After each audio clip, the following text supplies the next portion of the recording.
If you're looking for the frozen yogurt place, it's across the alley. And no, I can't give you any samples. That's my personal yogurt. No. You're a travel agency, right? Yeah, you here to make fun of me? You here to put down a quaint way of doing things from the past like the rest of you millennial punks? I'm a 53-year-old man. I'm looking to book a vacation. With a travel agent? Yeah, I just got a divorce and I'm just, looking to cheer myself up. Why don't you just use the internet? She got half the Wi-Fi password in the divorce. Oh, okay. Well, welcome. Let me just, go on, open the blinds, have a seat, get comfortable. Let me just dust off the old Rand McNally. Okay, so are you looking to travel in one of the 48 states or, there's a South America now. That sounds fun, but where do you want to go? Anywhere, really. Somewhere far away from LA where I don't have these painful memories, I know just the place. Picture this. Clear blue skies, friendly open-air cottages dot the hillside, charming boutique stores selling anything you'd ever need to relax. A lazy river runs straight through the town. A refreshing breeze around every corner. Quiet evenings, miles away from who you were, right next door to the man you're about to become. Palm trees carry the sound of the ocean waves right to your doorstep. Knock, knock. Who's there? Open the door and find out. It's me! I want to go. I want to go to Kokomo. Kokomo? No. Sorry, my iPod keeps playing on its own. It's Burbank. Burbank? Is that a little Spanish town in the Bahamas? No, Burbank, California, next to Sun Valley. We'll fly you out of LAX. We're going to fly there? Well, it's the most direct route. I'm going to spend all the money from my separation on a trip to Burbank? When was the last time you've been to Burbank? They have a Fuddruckers now. Well, I've never been to a Fuddruckers before. Maybe this is what I need right now. Get a bison burger? I've never done that. At least it's a nonstop flight. Well, there's actually 8 legs to it. There's 8 layovers to Burbank? I promise you, it's one of the top 5 most direct routes you're going to find there. Well, it is a nice place. I've never done anything like this before. Sorry. You know what? Yeah, let's do it. I'm ready now. You're not going to regret this. All right, I'm going to need a personal check for $60,000. $60,000? Well, that's my cut. And then another $40,000 to ensure that you get the seat of your choice, which I assume middle? Because that's all there is. I'm not paying $100,000 for a trip from LAX to Burbank with 8 stops. You can buy a snack. No! Please, I need this money. My family's starving. I haven't booked a trip in years. My kids would finally be able to go to school with this money. That's all they've ever wanted. Look, I know it's crazy. You don't have to go on the trip. Just give me the money. No, this is highway robbery. I'm going to look on the internet. I have to reconcile with my wife to get the second half of my password back now. Good day! No. Oh no, this was my big chance. This was what I was waiting for, and I screwed it up just like I screw up every good thing that ever came my way. My marriage, my family. I let myself down and I let them down. How am I going to look them in the eyes? Sarah's going to have to take on another shift. Robert's going to have to get a job, 15 years old, and he's got to support his loser dad. What are we going to do? What are we going to do? No. What am I going to do?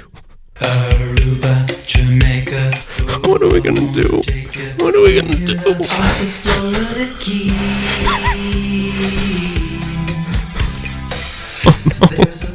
No, Sarah.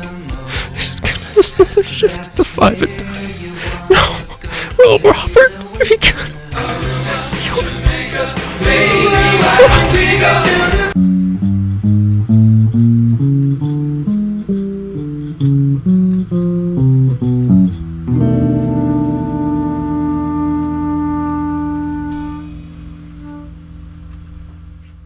Uno, dos, tres, cuatro. Hi, I'm speaking Spanish now because I'm taking a conversational Spanish instructional CD on my long drives. And I listen to La Bamba on my long drive. Hola, bienvenido. Encantado. For our English speakers, let's put it in terms they can understand. Howdy, get her done. Welcome. Don't cut in line. That's how we say hello in Riverside. It's a Riverside hello. That's a Mississippi how you doing. Well, this is Daniel, the king of the Mambo Beat. Hi, I'm Greg. I'm also a thing. This has gone on way too long. Yeah, now. this is dumb. Let's focus. I'm glad that here. we're both scratching our eyes at the same time. You were scratching your eye, and then something it must have jumped into my eye, through my glasses, into my eye. I made it look so good. Made you look And your eye so falls good. out. So good. So good. Welcome to the Neil Diamond of... you were doing James Brown and I'm doing Neil Diamond. I guess we just come from different parts of the iTunes charts. I'm kind of a James Brown guy. My generation's James Brown was Neil Diamond. Let's get right into it by getting into not the episode first. Let's continue with our feature that we started last month and talk. We still don't quite have a name for it, but let's talk about... I think we had a name for it last month. Did we have a name for it? I don't remember. Is it Don't Cut in Line? It's Don't Cut in Line. Yeah, what did you do this month? We should probably introduce for new listeners. Yeah. We're going to talk about something we did or ate or experienced in the last month, or sometimes it's all three. Yeah, no, for Daniel, it's mostly the second one. I don't eat things, I do things. I don't eat, I do things to food. Well, this past month, something I did, which I've done before, but I want to talk about the Throwback Thursday series at the Laemmle Theater in North Hollywood. Okay. Every Thursday, they show a movie from the past, and the one I saw was Weird Science, and it was... That's what you saw, okay. Yeah, it was part of that. I think when we were recording the intro, you would not stop singing the Weird Science theme song. It was your first time watching it, right? Yeah, I've never seen it before. You want to tell me your experience watching Weird Science? Well, it's very dated. It certainly gets me going. I love that part. It's your favorite version of Robbie Downey Jr., which is like he's always looks like he's wet and shaky. Yeah, well, I'll make the joke too. I didn't understand why, much like when I watched the Spider-Man movie, I didn't understand why Iron Man was involved, and I felt like I wasn't... I gotta watch 16 Candles. You gotta watch Breakfast Club to understand who Molly Ringwald is in 16 Candles. Why do they all go to the same school? I don't get it. Aside from, I like the movie. It's funny, and there's one part in it where I could not stop laughing. Go ahead and say what it is. It was the part where Bill Paxton turns into a giant trash monster.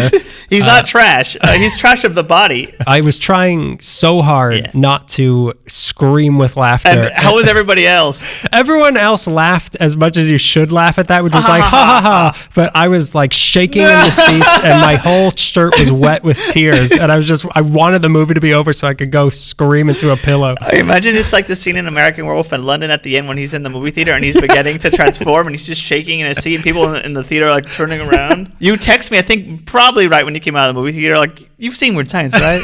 You've never mentioned to me that there's a poop monster in it?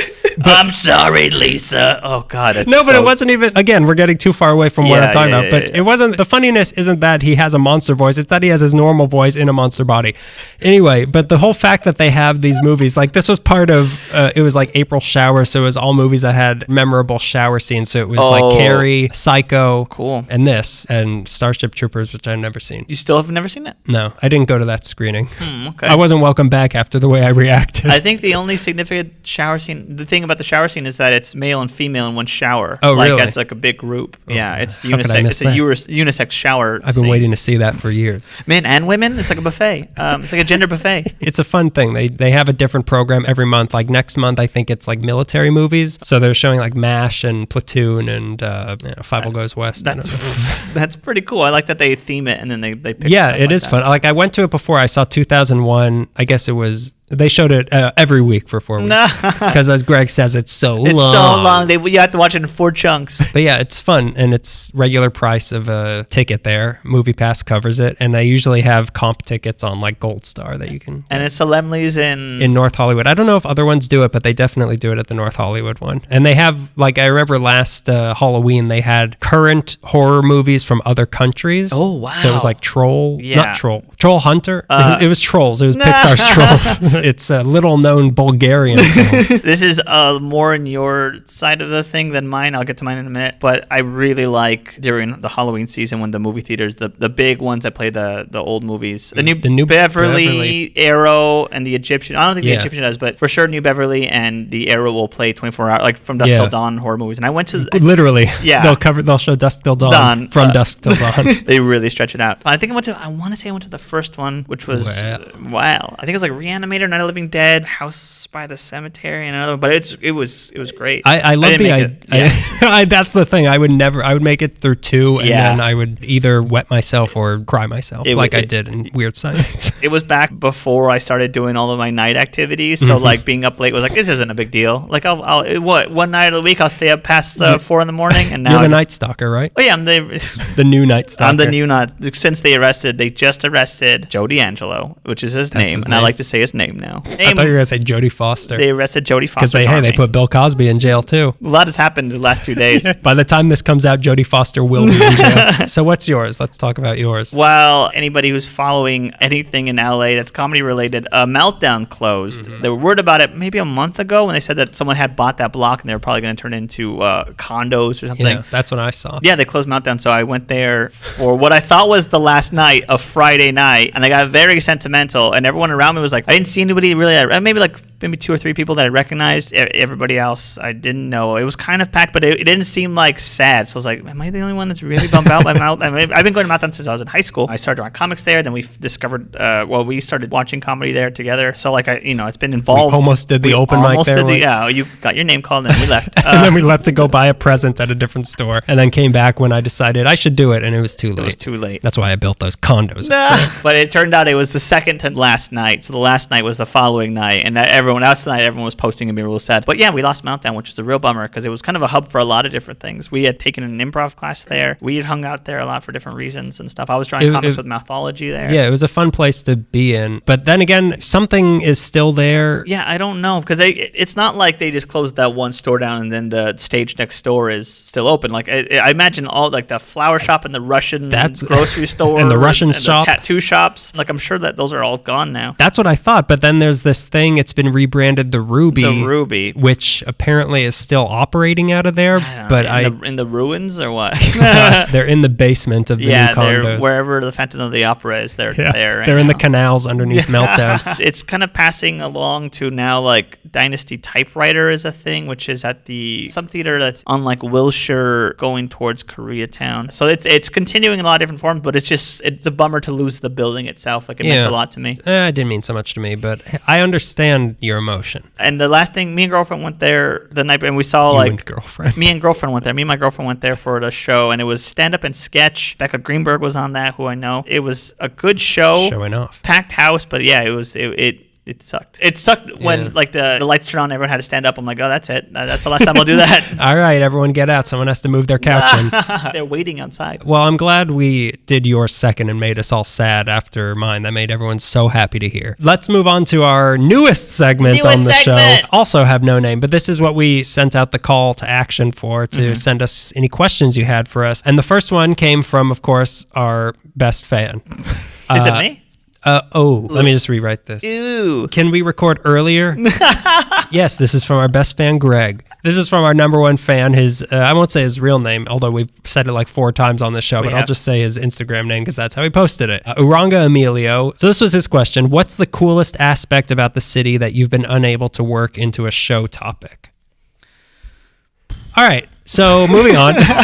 We didn't say we're going to answer the questions. That's a good question, though. If we were to answer it. I think you and I have always tried to tackle, like, we want to do the comedy scene in LA, but it's so vast. Yeah, we've talked about ways of, because I was thinking, like, maybe one month we should do, like, the clubs that became the comedy clubs and first, and the next month. But it seems to be like, the problem isn't just that it's like a revolving door, so, like, it seems like there's so many in and out, and it's depending on the mood of the... Speaking of Meltdown, it's just sort of like an intangible thing. Like, I don't know. Because it's tied to the movie industry, there's nothing really organic, or maybe there is, I don't really know. Yeah, we haven't done the research. We don't know how to. Yeah. Like the LAPD is another one.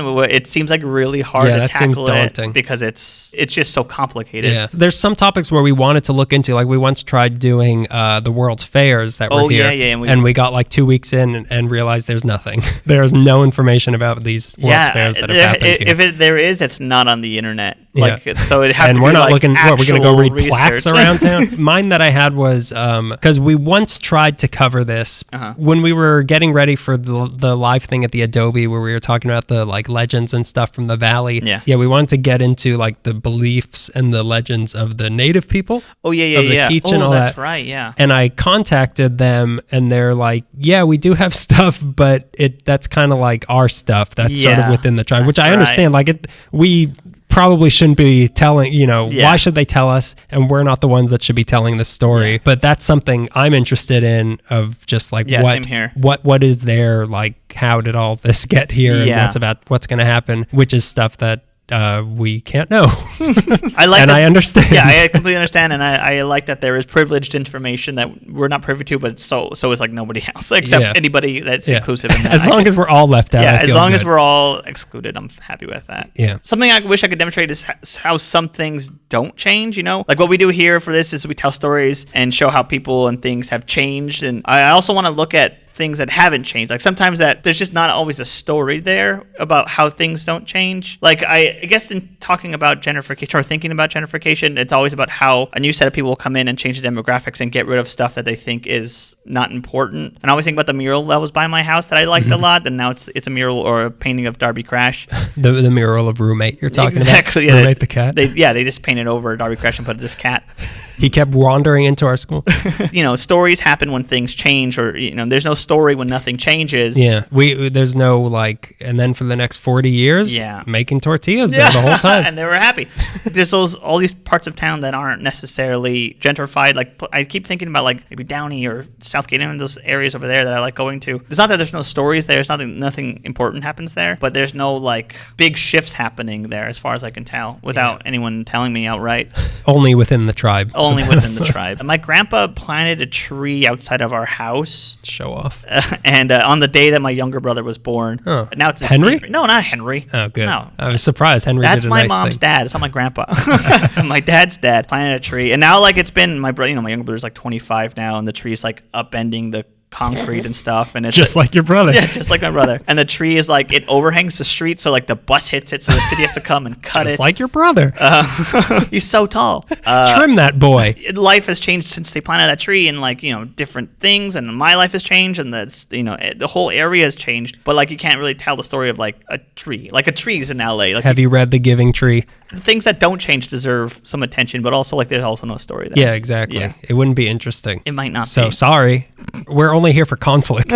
We're here to bring stress and tectonic shifts. Take my tonics, please. That's enough. We've covered that. We've gone 15 minutes and we haven't even started the episode. No, that's our new thing. We start long, like every other podcast I've ever heard in my life now. And now here begins all of our commercials. Pow! I just killed my cat. Ooh, is this a Casper mattress I'm laying on? Wiz Warby Parkers make great snacks I can cook with my family. These Warbers. So yeah, if you have a question, you can email us la.meekly@gmail.com or message us on Instagram at LAmeekly or at Twitter. Or Facebook. Anywhere you can find us. Instagram is at LA_meekly. But yeah, any way you want to contact us. Yeah, if you have our phone number, you know what to do. Don't call us. If there's more questions flooded into us, we'll do more than one. We will. Greg has been wanting to. We've gotten a few questions. He wants to do them all in 1 month, and then we have none. If you've asked us a question, we're going to get to it soon. Fair.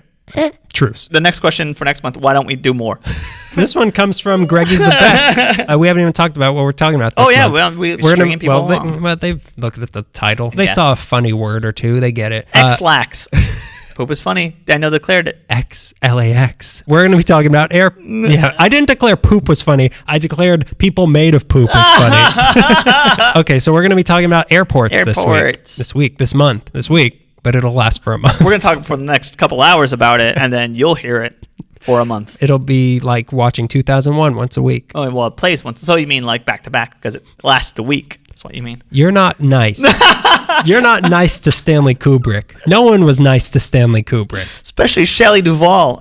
Yeah, so airports, we're talking about kind of the three main ones, because there's a small, like Whiteman Airport and Van Nuys Airport. Whiteman, there's Santa Monica, there's Long Beach, we have a fair share of airports. I covered a few that used to exist just briefly. Okay. Let's just get it started. We've been teasing them long enough. Yeah. The first one I'm going to talk about, Burbank.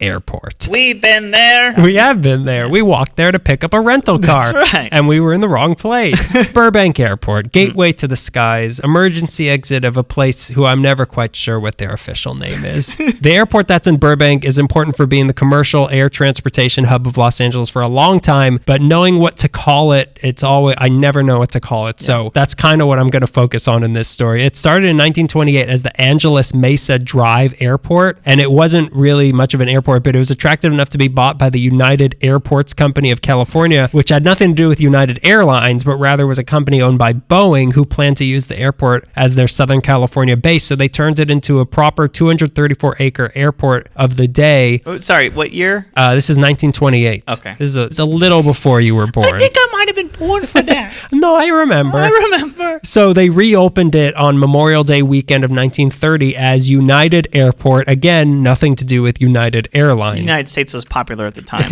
Unity was the thing. No. We were only 70 years out of the Civil War and emerging into the Infinity War. I tried explaining to Melissa that calling the U.S. Civil War the American Infinity War was funny, and then I realized that doesn't even really make sense. It doesn't at all. It's a lot of words. But I was still right. Words. And the fight was worth it. So they were a direct competitor to the Glendale Airport, which we might be getting to. That was the main location of passenger air travel, the Glendale Airport in LA at the time. But the only airline flying out of United Airport until 1933 was Boeing's Pacific Air Transport. But then they brought in Western Express. That's an airline. And then it's like the Pony Express. But in the air.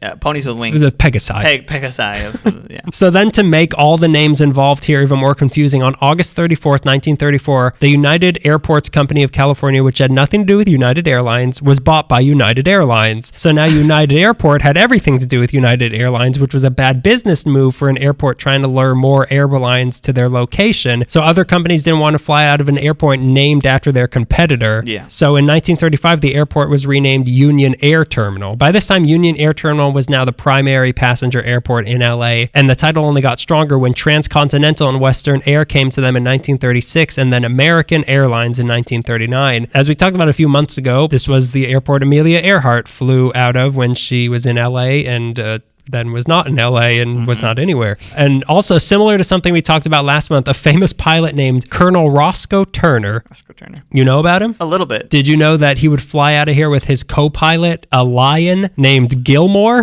No, I didn't know that. It was a publicity stunt for Gilmore Oil. So he flew around with another flying lion. Flying lion. But when Gilmore the lion got too big to fly in an airplane, they decided to keep him in a cage in front of the main terminal at Burbank Airport. Are you serious? So he was the first thing people saw when they landed in LA. Was you like MGM movies, right? Check out this. You know that new death threat you've been looking for? It's all sad. But time kept moving on and names had to keep changing. So in 1940, the place was bought by Lockheed, who had a plant right next door for $1.5 million, and it was renamed the Lockheed Air Terminal. They used it to test out their new planes, and during World War II, they kept it going as the only civil airport running in town. Lockheed actually kept their name on that bucking Bronco for a long time because the next name change didn't happen until 1967 when it was renamed the Hollywood Burbank Airport, and that lasted until 1978 when it was sold to the Burbank Glendale Pasadena Airport Authority and was beautifully renamed the Burbank Glendale Pasadena Airport. And that lasted until 2003 when a tragedy 100 years in the making happened and Bob Hope died, and it shook the nation. And that prompted the airport to rebrand itself after the local boy and became known as the Bob Hope Airport of Glendale and Pasadena. Of Glendale, Pasadena, Union, Boeing. Draper Price. Peggy, I want my own airplane. Peggy, I want you to fly me. Peggy, put the lion away. Peggy, please, take off your shirt and fly me around. Fly me to the moon, Peggy. Bang zoom. Hope used this airport when he was alive. He used it a lot, and he kept, maybe when he was dead, he kept his private jet there, but more importantly, he was always jealous of John Wayne for getting an airport named after him in Orange County, so this was the least we could do for Bob Hope. But even Hope dies, because in 2017, the name was changed once again to the Hollywood Burbank Airport, and that's what it's it's known now, in an attempt to attract more business by having the name Hollywood on it, because nobody flying out of town knew where Burbank was, and they knew even less where Bob Hope was. Forest Lawn? I fly into a grave directly. No layover. But the big layover once you get there. In legal documents, it's still known as the Bob Hope Airport, but Hollywood Burbank is now its public name. So it's located at 2627 Hollywood Way in some town called Burbank. I don't know where that is. It's 500 acres, has 2 runways with room for 14 planes to park at any given time, and it serves 3.8 million passengers a year. The airlines that fly out of there, Alaska, American, Delta, JetBlue, Seaport, which I have no idea what that is, Southwest, and United. It's pretty old, though, and the terminal doesn't meet modern safety standards because it's too close to the runway, and if an earthquake hit, the entire place would just crumble. So Stop it. No, it's okay. You'll be in an airplane. You could just fly away. Airplane shaking too. That doesn't make sense. They always have one wheel on the ground. There's been so much infighting among the people who run the place in the city of Burbank, so all the renovations they've been trying to do are like constantly being stalled and then canceled. Yeah. This place eclipsed the Glendale airport, but they eventually got eclipsed by LAX, which I'll get to, but I like it. I like it that way because now it's kind of like your own personal airport that you have to pay a lot of money to use and can't get a nonstop flight out of. It's very easy to fly out of Burbank Airport. It is a less stressful LAX experience. It's like the Toontown of Disneyland that is LAX. Yeah. Oh, now Star Wars Land. Sorry. All right. My segment's called, I'm going to keep naming them. You just won't quit. Not my first air rodeo. They're getting better. Thank you. Okay, so talk about Glendale Central Air Terminal, which is what I'm going to talk about. We have to talk about Glendale, and with that, we have to talk about Zanku chicken. Everyone's had some. Leslie Brand. Okay, anybody who doesn't know You should have called this On Brand.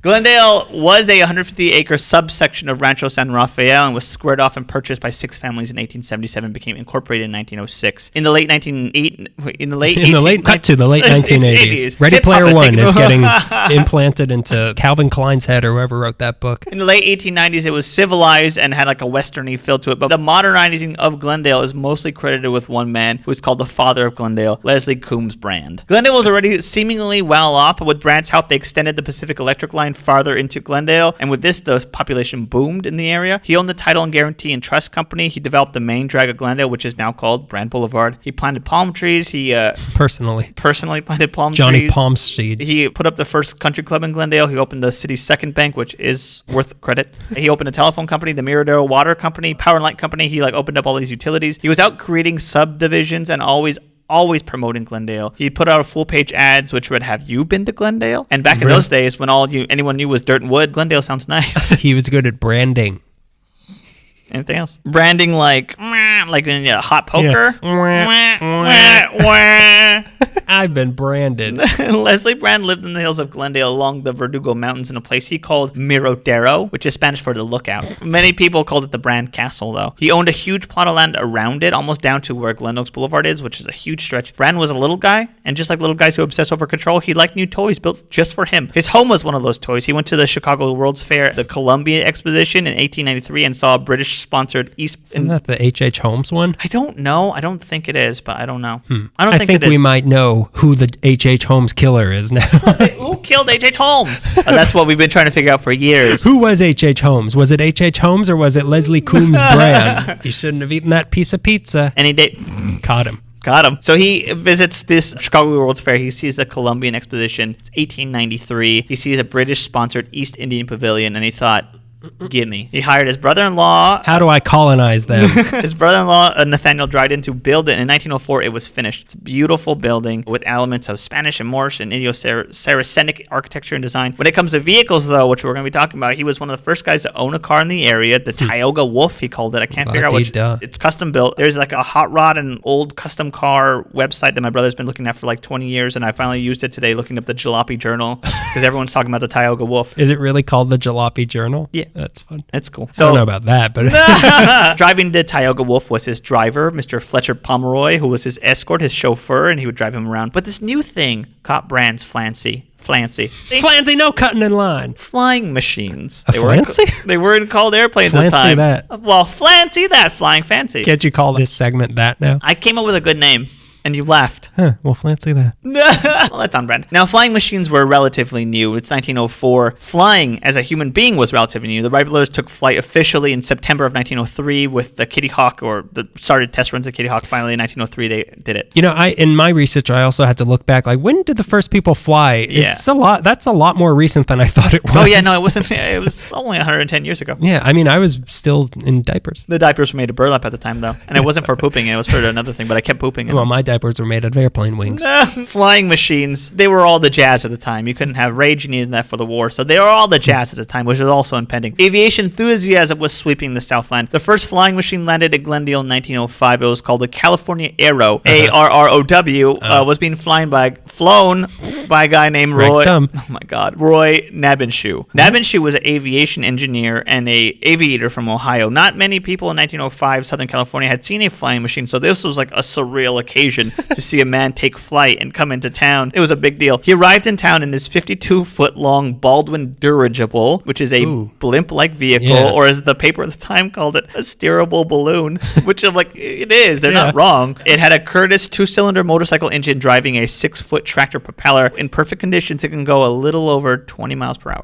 And you had to pedal hard. No. The California Arrow raced a Pope Toledo racing car from Schutz Park, which we talked about before, which was... they had an air-land race? Yeah, from Schutz Park, which is Washington and Olive, to the Hotel Raymond in Pasadena. Speeding towards the 10-mile finish line, it's 10 miles away. The airship beat the car by 2 minutes. You can make a direct path. Yeah, for sure. But it's funny is like cars weren't that popular, neither were planes, so you just kind of had to wait for the news for who won. Like you see them take off, like, well, I'll never know what happened. Well, when my next kid's born, I'll name it after the winner. So that was like front page news, obviously. And it put the idea of leisurely air travel in the minds of Southern California residents. Emphasis on leisurely.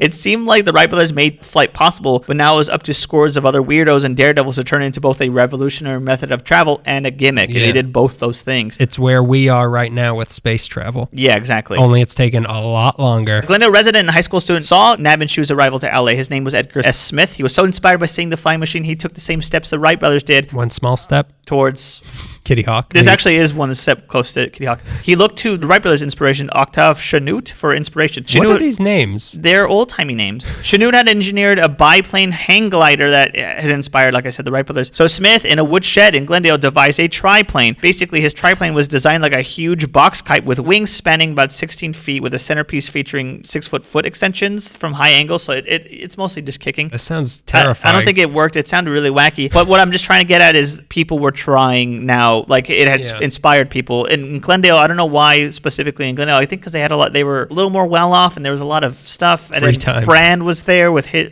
We'll get to Brand. Before it was used as a mode of transportation or to shoot down Nazi planes, the only two purposes for aviation were getting rich people from A to B and daredevil stunts. A biplane taking down Nazi planes. Pedal faster. Pedal faster, boy. The Red Baron's on us. We gotta shoot down Hitler. Pedal faster. I'm trying to aim through these clouds. I need to shoot down Goebbels' dirigible. Hand me my dart gun. Before we move on to the airport and practical uses. Wars are funny. Wars are funny, especially old ways of fighting. Fencing. All of those wars that were settled with fencing. Yeah, oh yeah. Touche. On guard. On brand. Now, before we move on to the airport, practical uses of a new mode of transportation that would change everyone's lives, let's get to one more story in aviation about aviation and planes, but let's first of all, talk about Brand. It's the late 19-teens. Brand, after another automobile breakdown in his long drive up to Mono Lake, which is near Yosemite, he had a cabin there. Brand hated that distance time-wise. He hated that long drive to Yosemite in a car that couldn't go past 50 or something, like a mile a minute. So he turns to Pomeroy and he says, "Pomeroy, do you think you could manage an aeroplane?" And Pomeroy replied, "Well, sir, flying up there among the clouds must certainly have advantages over the highway travel, but it's the devil of a long way to fall." Thanks, That's Pomeroy. not what I asked. Pomeroy declined his duty to pilot an aircraft, so he didn't suffer the same fate as Icarus. So Brand, now with his own custom-built airplane, a Curtiss JN6H, or Hesso Jenny, that's what he called it, Hesso Jenny, hired a... You're so Jenny. Stop that. He hired a completely reliable guy named Lieutenant Elon Brown, who continually crashed into things, and Brand had to move on to a Packard I want to say Pierre, but it's P-E-R-E. LaPierre. That means daddy. With no Elon Brown. I heard that. These are things I've heard from people before, and I couldn't find stuff. I heard he had a plane made of really heavy wood that was too heavy to go anywhere. And I also heard he had a limousine plane, which might be the same plane. What? Another problematic design of his. And he was frequently upset that his planes couldn't take off from his home due to his house sits at the bottom of the Verdugo Mountains. So he can't lift off from his house because they're either going downhill, which you can't do to take off, or you go uphill and hit the mountains. So like there was just this struggle. So he wanted an airfield. So why can't you go downhill to take off? I think you have to like get off the ground, and it's hard to do if you're if you go off a cliff, like GoldenEye. Everything's GoldenEye with you, the GoldenEye killer. Odd Job. That was a different one, but he's in the game. Trevelyan. He has an airfield on his property. For England, James. I'm trying to talk here. I'm trying to make you die, or whatever Dr. No says. Go on. I'm trying to make you fly. Fancy that. So he has an airfield further down on his property. It has a hangar and everything. It's April Fool's, 1921. And Brand has a well-to-do man-about-town party on his property, April Fool's, 1921. But if you drove up to this party, up to Miradero, you would find the gates locked and your invitation declined, as this was a fly-in only party, a fly-in party. And the only way you can attend his party is you had to have a plane and land it on his property if you wanted to do keg stands or hide in the bathroom from your boyfriend after they stood at the punch bowl with Gloria Swanson too long, and he has to stand on the other side of the door and be like, Roberta, I was telling her I like her movie. I don't like her. I like her movies. I like the character of Gloria Swanson. What a character. And boy, Jimmy. Oh, no, I'm sorry. Roberta. In attendance, among others, were Cecil B. DeMille. Cecil B. DeMille? Cecil B. DeMille. That's the duck version of Cecil B. DeMille. Mary Pickford. Ruth Rowland. Mary Pickford is literally everywhere. Was she like the mayor of town? She might have been. Hey, that's another topic we've never been able to cover. You know what? One day with a sit and just both talk about Mary Pickford for a whole episode. I'll cover what she did by day and you cover what she did by night. There's a picture with him with two actresses, Ruth Rowland and Mary Mills Minter. I don't know who they are, but I know that they're in a photo with Brand, who's smiling, and then Mrs. Brand is beside them and she looks mad. Aviation pioneer Jimmy Doolittle was there. American ace fighter Eddie Rickenbacker was there. Cowboy star Tom Mix was there. The president of Standard Oil was there. Guests received a hefty lunch, which you would have loved, served in the clubhouse, which burned down. You had me at hefty. A hefty bag full of lunch. Also at the party, a big oak cask full of 50 gallons of sour mash whiskey, which everyone was drinking. And the party jazzes on, and the pilots are like, I gotta go home. And they've been drinking whiskey for a couple hours. So they get back on their flying machines that are a bicycle on leather bat wings powered by a trumpet or whatever. Wait a minute. Mary Pickford flew in? Maybe someone flew her in. Maybe someone flew. Maybe Doug Fairbanks flew her in. I just heard on the walk over here that he used to lock himself up in a motel room, get completely naked, sit in the bathtub, and drink until he got DTs. Anyways. Wow. That has a little bit to do with the story because caught me off guard. People are getting drunk and they've been flying and they're flying the wackiest planes you've ever seen. And then two planes almost collided with each other, but the soberer pilot dived under the other pilot and that other pilot clipped some eucalyptus trees, the only casualty. Brand later had those eucalyptus trees cut, probably because of this incident. One of the drunk pilots was Anita Netta Snook. Do you remember that name? That was Amelia Earhart's instructor. Yep. Oh my God. She was the one that... She's blaming Amelia for crashing into all the trees? You can't drink a barrel of sour mash whiskey and then take flight. She was the person in that accident. Wow. Anyways, so obviously flight was on everyone's mind. She was the first woman to arrive at that party. Flying also served a national purpose as well as just like hanging out time. It was now how long distance mail was being transported at the time. There was talk of extending air mail service to Los Angeles, but here's the problem with that in 1922. There's no municipal airport. Glendale, many thought, was a perfect place for an air terminal. There was plenty of empty acreage. Glendale was one of the fastest growing cities. There's already a hub of air activity here. It was to make it the city that it would, like LA needed like a couple things like the Olympics to make it like a real city. Mm-hmm. Glendale needed this. Watch yourself. You're stepping on my territory. You can talk about the Olympics again? Oh, no. Oh, what have I done? I've got to go back to my files. So acting upon the word of the Aero Club of Southern California, the Glendale City Council, and the Commercial Aviation Association, they all agreed that it was time to open up a municipal airport, and it would be in Glendale. They had a meeting at the behest of the Chamber of Commerce to come up with the funds for the 33-acre ranch that ran along the Southern Pacific Railroad tracks fairly close to the LA River between what is now San Fernando Road and Griffith Park. The first person to lease land on the airport was a man named Winfield B. Kenner, or Burt Kenner. He was the first person to open up a little space on the Glendale lot. Kenner is tied with both Netta Snook, who was his employee, and Amelia Earhart, who they were both teaching her how to fly. He sold her first. He wasn't really teaching her. But she bought her plane from him. But he was around her. Yeah, well, not by her choice. Okay. Kenner had a family operation there in Glendale with his wife Cora and the kids helping out. They worked the office. They helped build and sew things that went on wings because wings used to have fabric. They lived beside the fabric gives you wings. You ever eat fabric before? They lived besides the airfield on Flower Street in a small frame house. One day, the chief of police summoned Burt Kenner and told him, Kenner, Sir, we need a man out there to keep an eye on things. Some of these young aviator fellows are real hell raisers. They'll be no trick flying over this town. Arrest anyone you catch breaking the rules," and gave Kinner a deputy badge and an extra $25 a month, which back then in 20s accumulated to $50,000. So the Glendale Municipal Airport officially opened in March of 1923. There was an air rodeo to celebrate. They had air races, stunt flying contests, demonstrations of this new thing called skywriting, and nobody knew how to read because it was a 20s. Exposed ankles. Don't look at it, Timmy. Don't look at it. Sinners. Put on your widow's gown. Which all kids had to wear back then. You're saying this is a municipal airport. This was a Glendale municipal airport. Glendale Municipal Airport. It was incorporated in a different city and everything, but the municipal airport closed a month later. A resounding success. What'd you write that skywriting? They got it closed in a month. Bankrupt. By the time they got to the T, it was all over. They couldn't even do the T. A Mr. Montgomery of the city council and himself a wealthy developer of residential properties, so there he already has a motive, contested the airport for its alleged improprieties in connection with the purchase of the lot and a tract known as Verdugo Park, and demanded the contract to be revoked. He apparently said airplanes are never going to amount to anything, and that park is too far out of town to be any value to the community. What you don't get about airplanes is that you fly there. You're a slacker airplane, just like your father. Dirigible. Hot air balloons. This will go the way of the whirligig. You hear me. The guy who saved the day or led the charge to save the day was a Thomas C. Young, or Doc, who had built the first. I feel like I've said all the names that lead to Back to the Future reference. I've said all of them. Yeah. This guy named McFly because he flew. He was the first Irish person who could fly, so they called him McFly. He actually learned it from Chuck Berry. He learned how to fly from a black pilot, but he didn't get the credit. He didn't get the credit for it. There actually is a guy in his story named Wallace Berry. Anyways, Doc had built the first private hangar on the field. He was also the Southland's leading champion of aviation and chief spokesman for the Western Aero League. He pulled money together with 6 other associates and bought the airport acreage for $66,000. These 7 guys did this. They called themselves the Glendale Airport Association. And soon enough, they had also cleared the way for the runway to be extended to 1,200 feet. Over the next decade, several aviation enthusiasts would lease spots on the lot to either build or test aeroplanes with an E. The Glendale Fire Chief Art Langford had been interested in aviation and learning how to fly. He was convinced that there had to be a better use of planes, and one of these ways was to help firefighting and spotting brush fires faster. He bought a jetting plane for $600 and painted it fire engine red and wrote Glendale Fire Department on it in yellow letters. I thought you were saying that they painted it red and then wrote it in red paint. Nah, you see it, right? You see it. You'll see it from the air. You must be colorblind. Once a fire happens, it's like a it's black like magic ink. Yeah. It's like the One Ring. Just throw it in the fire and you'll see. What's that from? Is that another Back to the Future reference? Back to the Future, the Two Towers.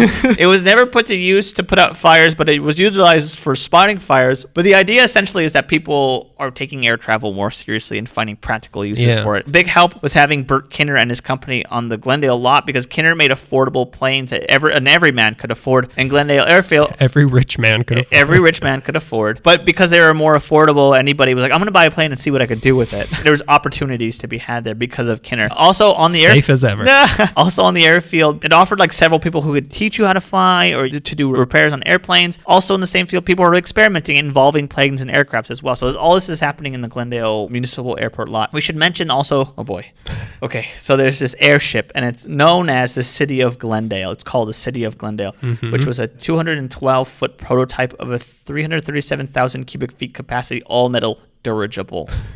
All metal dirigible. Its cabin was 180 feet, and it was designed to carry 40 passengers and a crew of 5 people. The man behind us was Captain Thomas Benton Slate, and he envisioned the ability to move large amounts of people across the sky to their destinations. Its ability to hover was attributed to the Slate system of propulsion, which I don't really understand, but it comes into play there, which presupposed the existence of a turbine-generated protective vacuum enveloping the airship at all times. So from what I can tell, it thought that there was going to be a vacuum of space underneath it to keep it from hovering, with the help of jet propulsions pushing it off the ground, and then it would create a vacuum of air. So it's like those things that float like an inch above the water. I imagine they thought it was going to be like that. From the words that I read when I wrote that down, it was like, okay, I think I get air's going to push off the ground, just going to hover. So in September of 1926, several thousand well-wishers gathered to watch the... I love when well-wishers are around. Oh, yeah. Because we've been there. And thrill seekers and well-wishers gathered to watch. We have been there. Several thousand well-wishers, thrill seekers gathered to watch the first piece of the airship's ribs be laid. What is that? They gathered to watch the first piece of it be constructed. This is Prohibition times, and there was no TV. They watched them construct A dirigible. Just the first part. And it had ribs? Well, like the dirigible has to have like support systems. So like it has like those things that look like ribs. So they watched it. Baby back? No, but they are covered in barbecue sauce. I'd watch it. Okay, so the dirigible was ready in late 1927 to have the airship's keel placed. What's it? It's probably the back end. Okay. The rump. The rump. The ribs, the rump. We're getting into tell me about the sirloin. In January, okay, here it comes, 1929, it was ready to have 5,000 people come out and stare at the finished dirigible body that still had no means of propulsion because the steam turbines had not been installed yet. No TV, no alcohol. But they keep coming back. Population of Los Angeles go crazy. They keep coming back. But then, December. Tune in next week for Seats. Window.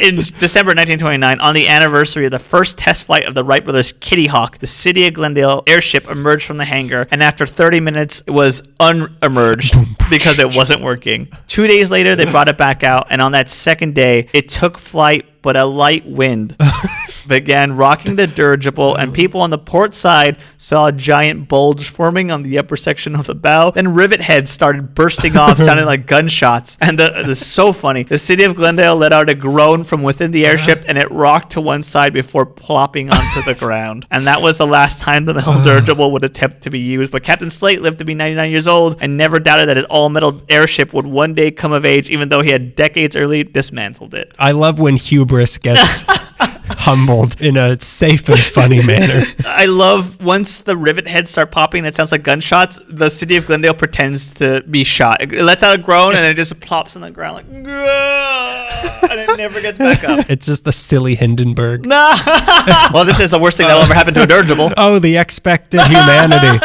Oh, the humility. They had private investors come in and they wanted to turn this into the municipal airport of the greater Los Angeles area. There wasn't one, and they wanted this to be the hub. Because money and city bureaucracy tend to slow or stunt advances, a group of venture capitalists led by Captain Charles Spicer. Everybody in the story is a captain or lieutenant. Spicer bought... Because we're leading up to America Infinity War. It's funny. It's funny. Oh, come on.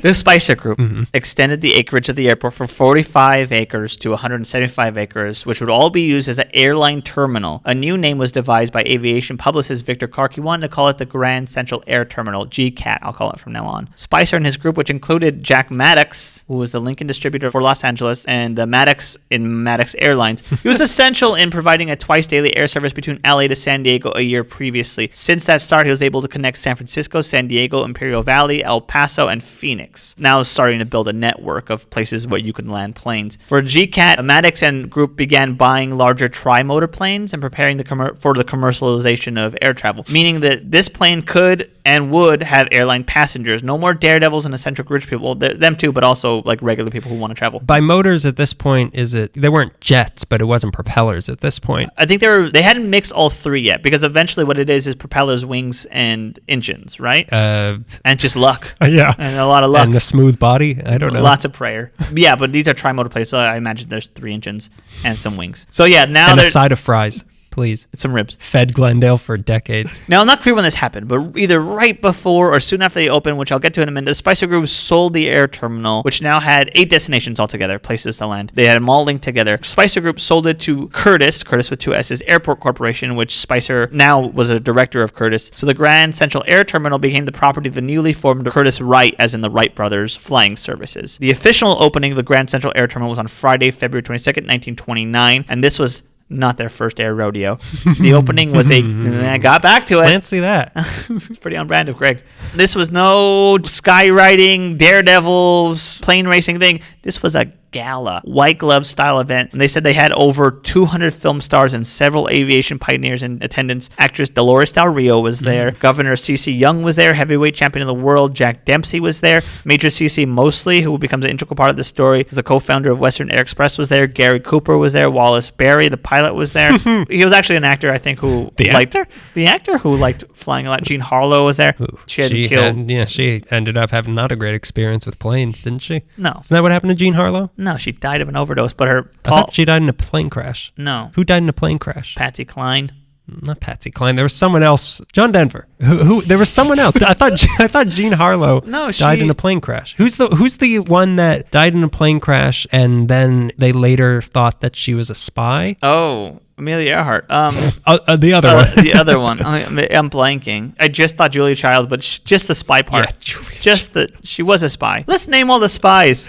Now, Goldeneye, Oddjob, Trevelyan, Wallace Berry, Jaws. Now, the year previously, Lucky Lindy himself, Charles Lindbergh, had his first nonstop flight from New York to Paris, which was a big deal. Transcontinental flight is now possible. The Transcontinental Air Transport TAT line opened in May of 1928, and Lindbergh was hoping to do another long flight like this. And after surveying different air terminals, chose Glendale as Transcontinental Air Transport's western terminus, meaning it offered the first paved runway west of the Rocky Mountains and served as a departure point for the nation's first transcontinental air service right here in Glendale, California. That makes Grand Central Air Terminal the first major airport in the LA area. TAT proposed to provide a 40-hour coast-to-coast service using a 16-passenger Ford 580 tri-motored transports. I don't know any of those words, but they wanted to get you coast-to-coast in 48 hours, and they had devised a plan to do that. Here's the thing about the late 20s jazz age air travel. It might have evolved away from like the bicycle with wings stuff, but it was still nowhere near it where it is now. So these pilots were still really nervous about night flying. They were scared about flying over like the Rocky Mountains and rough terrain areas where the wind is different. So what this was a coast-to-coast 48-hour flight with many stops, where the distance in between air terminals was filled with non-stop train rides. And we mean non-stop, so they're coming up on Biloxi. You better land running because you have to catch a flight soon, and you better make that flight in time because you have a train waiting for you. So you take a plane from one city to the next, you get off, you take a train all night or whatever. So there's another plane waiting for you at the other side of the, and I think it had like 8 stops across major American cities. I don't know how that was done in 48 hours. Like you must have not, like the plane must have gone so fast. The train like must have, like silent movies when it's going cartoonishly fast, like trains don't go right. They must have been going like a bullet train. Buster Keaton must have been operating the train. He could ride on the I said the trunk of it. Jesus. The front trunk. The front trunk. The fanny, but in the British sense. But this eventually evolved as air travel was doing, and many people credit Glendale Air Terminal as being the birthplace of scheduled airlines. This was kicked off in July of 1929 with another huge ceremony. In attendance were the Lindberghs, Gloria Swanson, Mayor of LA John Porter, who was a known member of the KKK, Douglas Fairbanks, chili dog glutton Mary Pickford, christened the city of Los Angeles with a bottle of grape juice because it was still prohibition. And also at some point, TAT becomes TWA, Trans World Airlines, a major airline. We should also talk about the terminal and the tower because they are astounding pieces of Art Deco architecture. It didn't go up until 1930, and it was designed by architect Henry Gogarty. I know. I love what he did in the 90s. It combines Spanish colonial revival with Art Deco designs. It's got great archways. And like, I'm not someone who's like, ooh, archways. But like the archways there, I'm like, oh, this is nice archways. An arcade. You are that person. No. Ooh, an arcade without Frogger. In the British sense. The tower, which is a beautiful tower, has statues of figures carved into it. The roof was made with red Spanish tile. There's colorful tiles all along the walls. The terminal waiting area is beautiful. It's a spacious area full of like arches and tile work. There was a bar called the Cockpit Cocktail Bar, a dining hall, a sandwich shop. If you want to know what this building looks like, it was used in Pee-wee's Big Adventure. Pee-wee Herman in Pee-wee's Big Adventure. When Simone gets on the bus and leaves Pee-wee, and then she's like, au revoir, Pee-wee, and then she leaves, and then he tries to buy a ticket, and then Andy's there and chases him across another state. That bus terminal is Grand Central Air Terminal. When was this building built? 1930. Apparently, there was also a 2-story Spanish hacienda-style building across the field that was supposedly a secret VIP lounge for upper-tier... Okay, that's not the supposedly part. There was a VIP lounge for upper-tier guests to drink and mingle. Apparently, this is the part that's supposed. Apparently, there was a secret door that led to the LA River path in case the G-men came looking for booze. They want your Mike's Hard Lemonade. They want it. I'd stick with getting arrested if it's that between escaping through the LA River. Just get me.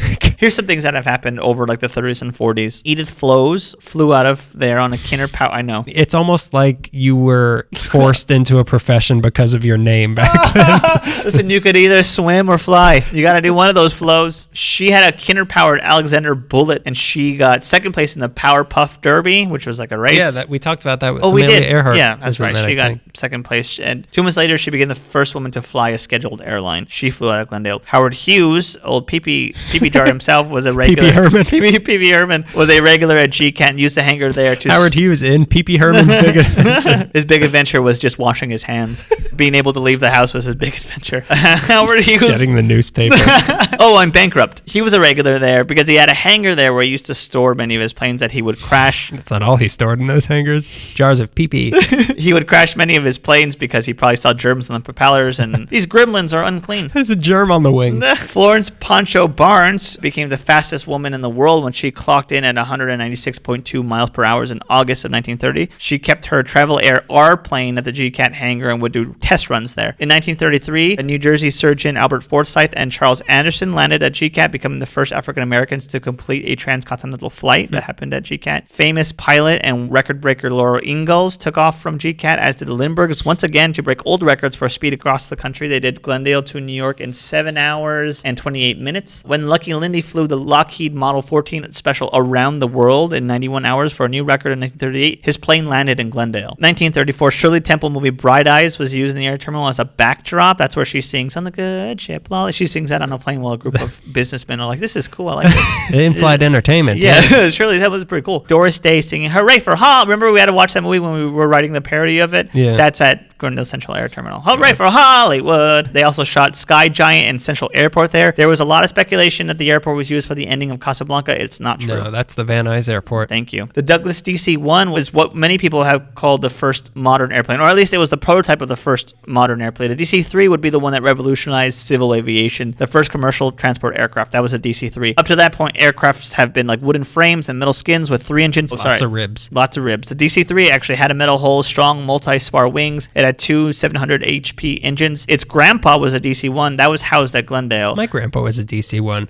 No way! We're probably related. It initially rolled out of Santa Monica without much fanfare. Nobody really cared, but after an almost crash, I think it was set to be repaired and then certified to fly again, and it was on display at Glendale Central Air Terminal for 2 years. During the 40s, during whichever World War was happening, in World War Infinity War, they like to use the war a lot. As much as possible. 13-year-old boys love that word more than anything. Was it Star Wars or Infinity Wars? No, it's actually Dinosaur Wars. It's Dino Wars. The airport was used as a training facility for pilots and mechanics. After Pearl Harbor, civilians were barred from using the terminal, so it became like a place where mostly they would train different types of air brigades and stuff like that. Soldiers prepared for missions by training with planes flown all over the valley, flown from Glendale. They tested, it was an operational P-38 fighter base. They also needed, because of Pearl Harbor, to hide in plain sight. They needed to hide the terminal. So they filled the runway and dirt with brushes and stuff, but they also, that wasn't enough. So they painted the airport to look like streets, fields, and houses from the air. Yeah, LAX did a similar thing. Did they draw little people walking on the ground? Yeah. And like, hi, Betsy. The animatronic waving people. Lockheed was based in Burbank, which is a hop, skip, but not a jump. But Lockheed planes were ran and tested at GCAT as well. The Curtiss Wright Flight School was conducted at Grand Central, training several hundred young pilots for flight and mechanics. Curtiss Wright had it since before it opened, 1929. Now C.C. Mosley, who was one of the first guys there watching it, he established the Curtiss Wright Technical Institute, which would be teaching pilots how to be mechanics and how to fly. But the post-war years were rough for the airport, as LAX had opened and gained momentum over the 30s, as did the Hollywood Burbank Airport. Yeah, Burbank had eclipsed them. Pretty early on. They were more capable, more evolved than the air terminal built when airplanes were much different. Commercial air travel needed room, and GCAT didn't have any. The landscape of Glendale was inconvenient, as it was between the Verdugo Mountains and Griffith Park and Mount Lee, so planes could only go like east or west. Also, Glendale was somehow more of a residential area than Burbank somehow. In the 50s, the airport was beginning to get run down as it was being neglected. Nobody was really using it as much as planes got bigger. It was outdated and inconvenient. The runway was too small, so it officially closed in 1959. The area, meaning the terminal and the street alongside the airfield, became industrial office spaces. Large portions of the beautiful terminal and tower were demolished in the early 90s, and whatever was left had not been touched until 2012, when its current owner, the Disney Corporation, decided to renovate the structure. If you remember, for our episode Themes, Schemes, and Oceanside Dreams, Walt Disney was looking at lands around there to survey for Disneyland, so it probably was still in his mind. I'll just take this airport. Mickey Mouse wants to live there. That's what Mickey Mouse property. And if any of you from Burbank come over here, I'll castrate you myself. Fly you off a cliff. One-wing plane, friend. You thought it was bad when that dirigible lost its wings? You should try it for yourself. Walt Disney Imagineering purchased the office park, and is now where the DreamWorks Animation and Walt Disney Imagineering campuses are along the river. It's called the Disney Grand Central Creative Campus, so they worked the title into it. Disney has restored the building to its almost original grandeur, and it offers tours, which I took. Really great tour. They can be kind of tricky to find, not only find how to schedule it, but also scheduling it. Like the tours are like between 1 to 2, but it's worth it if you can do it. I'll put a link on when we do that. If you're driving in Glendale, you can see the tower and the building on the street. The address is 1310 Airway, which is between Sonora and Grandview. It runs behind San Fernando, closer to the river. The tours are great. The waiting area where they showed us is really great. The site, the airport, not the website. The airport was designated a Glendale Historical Landmark in 1977. It's beautiful eligible. Art Deco on that website. Oh my God. The links, the lettering for the links. Look at this arcade. I can play Frogger here. Toot. It's eligible now for a California Register for Historic Resources and a National Register for Historic Places. Also, Brands Castle, Mirador, still intact. Now a public library in the city of Glendale, 1601 Westbound Drive. Their collection only has art and music, and it's perfect. They renovated in 2010, and go visit it. I hear they have pretty bad employees, though. No, I don't know any of the people that work there, but it sounds cool. You should go there. I've never been there. I've seen pictures of it. Okay, so we talked about Burbank, which consumed Glendale, which you just talked about. And then Burbank was like, nothing's ever going to get me. I'm going to be young and big forever. Nay. What? What's happening? Nay is for Norses. Did Thanos show up? Nay is for Norses, like Norse gods, like Thor, Thanos, Infinity Thor, Cold Thor 2. Okay, so now it's the big one. You know what we're about to talk about. We can't do an episode about airports without Los Angeles the Airport. One that builds the most traffic. The one that has stopped up the whole city. The reason you're late to work every day is because of this airport. When someone says you need to go to this place, people are like, oh, what? It's the reason I never leave town. So attention passengers, now boarding all groups for the non-stop flight to History Town. Duration of flight, however long it takes you to lose interest and turn on My Favorite Murder instead. What I like is that when I title the episode, you're like, this is dumb. But then every sentence of a story is like, well, I'm world building. You like work like a James Joyce novel into your first sentence to talk about. You want to read my James Joyce letters? To talk about. We're gonna save the James Joyce illusions for we talk about the gas company. Don't you just love the smell of an oil field at first light? Which is a lyric from U2 almost, who is also Irish. In the 1920s, Los Angeles had no municipal airport until Glendale came along, but that was for Glendale, and that was a little bit later. So there was the one in Burbank and Glendale, and there were a bunch of airfields, just small things like Dominguez Field, where Cal State Dominguez Hills now is. Yeah. They hosted the first air show in the United States. Oh, really? Yeah, and they were also the location of one of the first bombing experiments where they dropped sandbags from an airplane on a target. We make fun of how kind of old-timey that is. I bet that hurt. That would kill someone. Yeah, it would. And they were also explosive. Here's a list of all the people that died in that. What year was this where they had all this stuff? This was just early 1910s, early 1920s. Okay. A lot of sand at the time. The sandy days. There was Rogers Airport at Wilshire and Fairfax, which we talked about with Amelia Earhart. That's where she first went up in the air. No. Glendale. Glendale, like 20 years later. When she was professional, that was the first time. There was the Griffith Park Aerodrome. Did you know about that? No. It was on the northeast corner of the park, which is kind of like across the river from the Glendale Airport. Where the zoo is? Or what? Yeah, pretty much where the zoo was. That's why the lion was in the plane. Yeah, they had to get him back to work. There was the Van Nuys Airport also, but these were privately owned airfields in the don't come. Only lions welcome. BYOL. There wasn't one that was city-owned for the Los Angeles city to be of service to the city. So then in 1927, Charles Lindbergh racial slurred his way across the Atlantic and on his... Jews! He just screamed that into the tank before I'm fueling up. After that, he went on a publicity tour and he gave a talk in LA at the Coliseum in front of a crowd of 60,000 people who came out to listen to a pilot give a speech. Are you going to do a Lindy Hop or what? Do it for us. Do it for America. Well, okay. I do. Again, that's what people, what else are you going to do in that time? Basically, in this speech, he scolded the city for not having a municipal airport. Sounds like. And he said, and I know who's responsible for it. Where's my gas tank? And he opens it at Jews. So he told them if they wanted to keep up with the rest of the country, they had to change that. So the same year, a group of concerned citizens led by Harry Culver City, they pushed the city to establish an airport, and the city knew it was the right thing to do to attract more business and visitors into the city. But the question was, where are we going to put this thing? Henry Huntington's yard. We've defeated him. He's a broken man. He's a broken man now. It'll mock his trains. Put him right next to him for comparison. So 27 airports competed to win that title, but an early idea was that there would actually be 3 main airports that would service the city, which kind of makes sense. One would be in the valley at a place called Cessnon Field, which I'm not sure what it was. There's a Cessnon Street on the north part of Porter Ranch and Granada Hills, so I'm guessing it's somewhere around that area, kind of near where Smokey Robinson lives. Oh, and when we saw Smokey Robinson that night. Yeah, okay. I know the area. That night and every night afterwards. So that was one of them. One was going to be at Vale Field in Montebello, around Vale Avenue, kind of near where the Citadel is. Okay. And then the third would have been at a small airfield in Westchester, kind of near the ocean. But this idea was insane. So the Boats city... are for the ocean.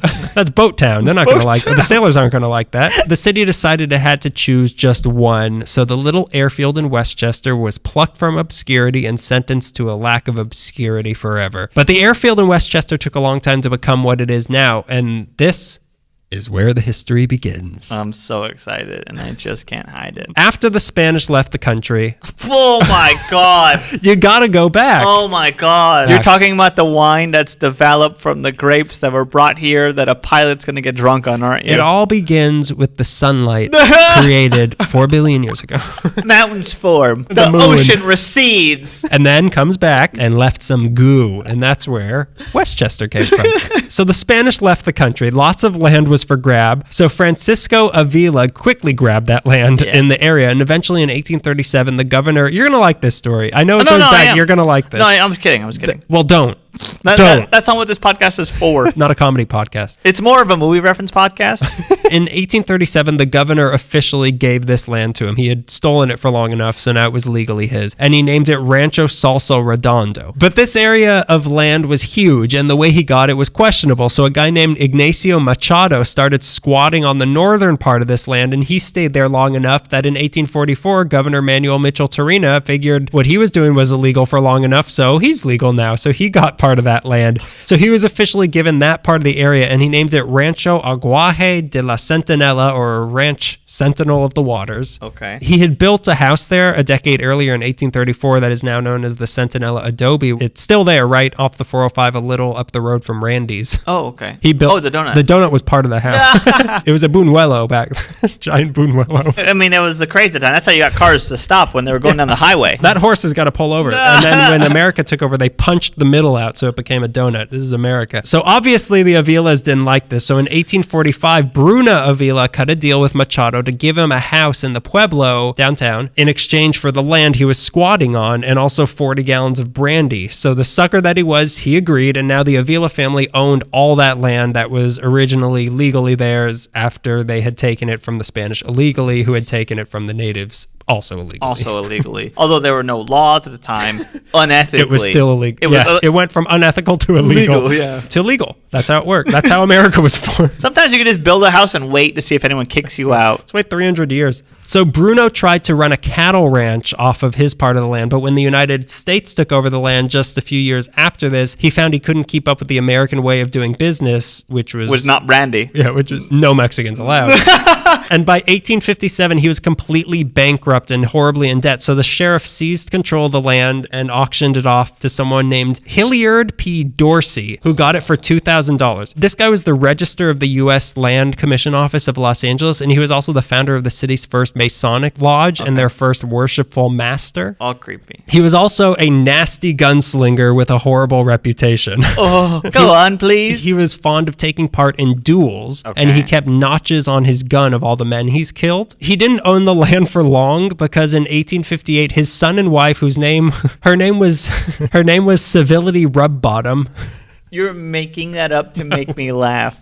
My name is Goody Buttfart. The son and wife, they fled to her parents' house because Dorsey was abusive. Oh, the Rubbottoms. The Rubbottom, mother and son Rubbottom went to Father Rubbottom because Hilliard P. Dorsey was abusing them. Yeah. So he went to her parents' house to get them back, but Father Rubbottom was waiting on the porch with a shotgun, and when Dorsey showed up, Father Rubbottom said, "Come no further." So Dorsey came further, and as he was walking up, he took out a gun to toss to his father-in-law to duel with him. Mm-hmm. They were going to duel to the death, son and father-in-law, and as he threw the gun to him, Father Rubbottom shot him dead with the shotgun. That's what you do, and that's how you win a duel. Yep. Shoot them when they're offering to have a duel. So now the rancho was the property of Civility Rubbottom, but she sold it for $630 to Francis J. Carpenter, who was not a carpenter, but rather the city jailer, who then sold it for $3,000 to a much more interesting person named Joseph Lancaster Brent. Brent was a land lawyer who had come to LA in 1850 from Maryland on a windjammer around Tierra del Fuego all the way up South America to Los Angeles. What's a windjammer? You know the boats that the pirates come in the third Lord of the Rings movie, but then all of the like ghosts come out of it? Yeah. Those old ships with like big pointy sails. That's a windjammer. Wow. He had with him on one of these boats an army of the damned. At his disposal. please release us. No, I want this ranch. He came with a bunch of books that would become the city's first law library. Wow. And he lived at the pueblo next door to the famous Lugo family and made a name for himself as the land lawyer for pretty much every famous early LA family you can think of. The Dominguezes, the Verdugos, the Yorbas of Yorba Linda, Pio Pico, and the Lugos themselves, who he seemed to be in their pocket because he once got the Lugo grandsons off the hook for murder and got a huge paycheck out of that. It was made of brandy, though. Everything was made of brandy. Most things were just paid in brandy. Eventually, he became the land lawyer for the pueblo itself and then went on to become state school commissioner, and then in 1855 was elected to the state assembly, and he was said to be instrumental in helping get both Franklin Pierce and James Buchanan elected president of the United States with the influence he had in California. That's crazy. So when the Civil War hit... Oh, you haven't brought up the Civil War, have you? The American Infinity War, sorry. American Infinity War. He was approached by the Knights of the Golden Circle. Oh. Do you know you know them? No, all those words are like, the Knights Templar came and visited him. Well, the Illuminati came to fight this army of the damned that came from Maryland. The Knights of the Golden Circle were this really racist group who wanted to convince parts of the United States and Mexico to create their own country based on slavery. So they were going to break off. While the Civil War was happening, they're like, hey, let's break off and have our own slave system here. That's not what they're fighting about over there, is it? Oh, it is? Oh, then let's just join the South. No, they wanted to be separate of that and have, like, worse slavery than that. Like, I don't know. Yeah, worse slavery than slavery. Yeah, worse slavery than slavery. It's just kind of still slavery, though. So they approached him and tried to get him, like, use your influence so we can create this new slave state. And he wanted to get California to secede from the United States. And to his credit, he refused them. But at the same time, he was a Confederate sympathizer. And soon after this, he left Los Angeles and the wonderful ranch he was on to go help the South. But he was arrested for disloyalty to the Union, but then President Lincoln personally ordered him to be released. And then, supposedly after this, he immediately went back to New Orleans and joined the rebels again and worked his way up to becoming an aide to Robert E. Lee. And again, supposedly,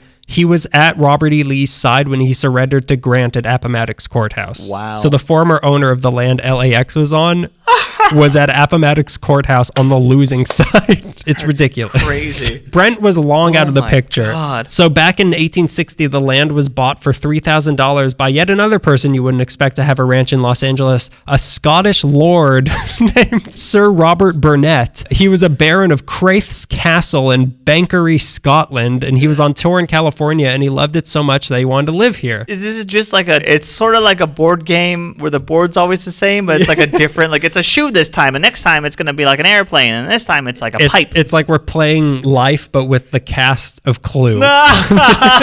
He came to LA, he's like, I like this. And in 1868, he also bought the rancho below that ranch. Okay. You know, there was the two that split off. The old Rancho Salso were the double ranchos. Lord of the Rings, 2 ranchos.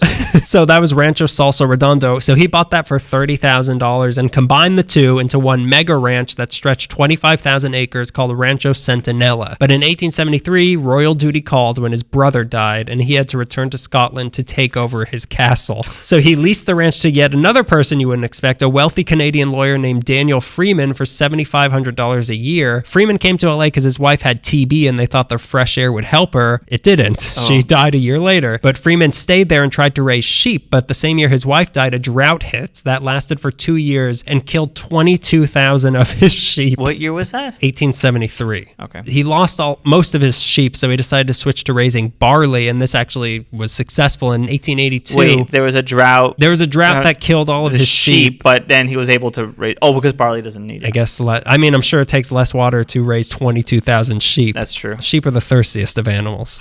We all know this. Fact. Yeah, we all know this, that they consume more water than fish do. Behind fish, they're the most thirsty of all the animals. Water. So it was a success, and in 1882, he bought part of the land from the old Scottish lord for $22,243, and then the rest in 1885 for $140,000. But just 2 years later, he sold 11,000 of the acres to a land company that would go on to use that land to start the town of Inglewood. So it started getting sold off in chunks. Okay, like subdivision. subdivisions are created from Pretty ashes, much. yeah. Some of it got sold. People were using it to grow wheat and lima beans. Then in 1894, he leased 2,000 acres to a man named Andrew B. Bennett, who turned that land into Rancho Bennett, who a few years later, when this sort of thing was invented, decided to set up a makeshift landing strip for local pilots to use. So the novelty of this brand new invention of flying humans started attracting onlookers to watch the planes go up and down, and pretty soon it became a hot weekend destination. Go to Rancho Bennett, watch the planes. Now we go to that In-N-Out by LAX and watch them. In and out of the atmosphere. Yeah. By 1920, they were even holding annual air races there that lasted until 1949 with all the changes that this place went to. And this popularity is what brought the land to the attention of the city council looking up a new municipal airfield. And this is the location they ended up choosing on September 26, 1927, when the city of LA signed a 10-year lease on 640 acres of land to open up LA's first municipal airport. We got there. We made it. It just took a Scottish lord, a rebel sympathizer. Canadian. A wealthy Canadian. So the real estate agent who brokered the deal was named William Mines. So they named the new site Mines Field. And they never thought twice about it. I thought, like, why would you ever call a place where things land a Mines Field if it's It's not a minefield of opportunity. You never know where you're going to step in. Could be, some of that leftover sheep pie. Could be an active bomb. Thirsty. You never know. When opportunity knocks, you step on it. Mines Field. When opportunity knocks, it might explode also. They opened up October 1st, 1928, but they weren't officially dedicated until June 7th, 1930. But in that time, they had formed the city's Department of Airports to run it and built a 2,000-foot oiled runway, which sounds like a bad idea. But when feet are slipping. What do me and my degree in air control towering know? And they had two 100 feet by 100 feet hangars that could hold up to 40 planes. The first of these hangars was built in June 1929. It was known as Hangar 1 and was designed with a Spanish colonial revival look, as was Hangar 2. But Hangar 1 is actually still there on the southeast corner of LAX, and it's a National Historic Landmark. Really? Could you visit it? No. Part of LAX. It is. I mean, you could visit it, but you'll be considered a national terrorist. Yeah, you'll be on the list. No, I'm a historian. What was the third mayor of LA? Oh, I don't remember. I read it once. Is it a wealthy Canadian? Is it a member of KKK? Lucky guess. Yeah, it's there, but I think it's just used for like storage, or some company uses it. It can't be visited though, unless we get a job there. It's the only one of the original buildings of the airport that still stands, and it's in that weird corner because the airport itself used to stretch from what used to be Inglewood Redondo Boulevard, which is now Aviation Boulevard on the east, what used to be 114th Street but is now Imperial Highway on the south, what used to be Arizona Drive but is now Sepulveda Boulevard on the west, and what used to be Pine Street but is now Century Boulevard on the north. So it was a little bit kind of southeast from where it is now. Okay. That land is still part of it, but that's where the I see. Was. It didn't move, it stretched. Kind of. No, both. Okay. I mean, you'll see. Okay. Please. Maybe you should stretch your mouth shut. In the middle of the airport, there's actually a small neighborhood. It's very exclusive. So like I said, it was officially dedicated on June 7th, 1930, but it also got a new name that day. So it was only Mines Field for a little bit. It was now called the Los Angeles Municipal Airport, and they were open for limited business. 25,000 people came out to the ceremony to watch civilian and military pilots give demonstrations. There were 4 different bands from the fire department, Santa Monica, the American Legion, and a Bugle Corps. Oh yeah, Bugle Corps. Then the Goodyear blimp. My favorite type of punk is Bugle Corps. Go ahead. The Goodyear blimp landed, and a military lieutenant came out who gave a wreath to a woman who then put the wreath on a propeller in front of the administration building. Oh, American life is beautiful. Like I had said in the Burbank one, this airport was not doing commercial business in its early days. It was mostly just commerce and mail and that sort of thing, and also air races. In 1928 alone, they had both the National Air Races and the National Air Carnival, which had 75,000 people coming every day to watch it. Amelia Earhart and Charles Lindbergh were flying out of there. From 1932 to 36, they even had a racetrack there that was sponsored by Gilmore Oil and drew crowds of also 75,000. You could only congregate in crowds of 75,000. Then in 1937, when their lease was up, the city flat out bought this area, and in 1941 the city passed a $3.5 million bond measure to build up the place, and it was renamed Los Angeles Airport. The idea was to make the place more attractive to passenger airlines and to entice them to fly off their runway and dethrone Burbank as the hub of passenger air travel in Los Angeles. Okay. And then World War II hit. World War Infinity War II. Infinity Gauntlet. Before the war, the Los Angeles Airport was designated as an organized reserve aerodrome, but during the actual war, it was used mostly as a military base. That's kind of what it was doing that whole time. Whole tanks. There were flying tanks. There were so many military planes there that they had to put camouflage all over it to hide it from any potential weather balloons that were passing by. Someone's gonna get a heart attack and die. Cut it out. Don't look at it. The only incident that actually happened there during the war, though, was in October 1944 when a pilot from the Women Air Force Service Pilots named Gertrude Tompkins Silver, she took off from there en route to Palm Springs. So it was LAX to Palm Springs, and she immediately went missing and was never found. To this day? I mean, what, she gonna show up somewhere? There's no ocean between us and Palm Springs. It seemed... Have you ever been to the Salton Sea? Yes. I think we should dredge the Salton Sea. I think she kind of went, because you kind of go over the ocean when you take off, and I think it was foggy or something, and she just didn't come out of the fog. Now she's in the Twilight Zone episode where she's like, there's dinosaurs. Looking for dinosaurs. Yeah. I always go, there's so much more to that episode, but I'm always like, there's dinosaurs. No, it's Dinosaur War.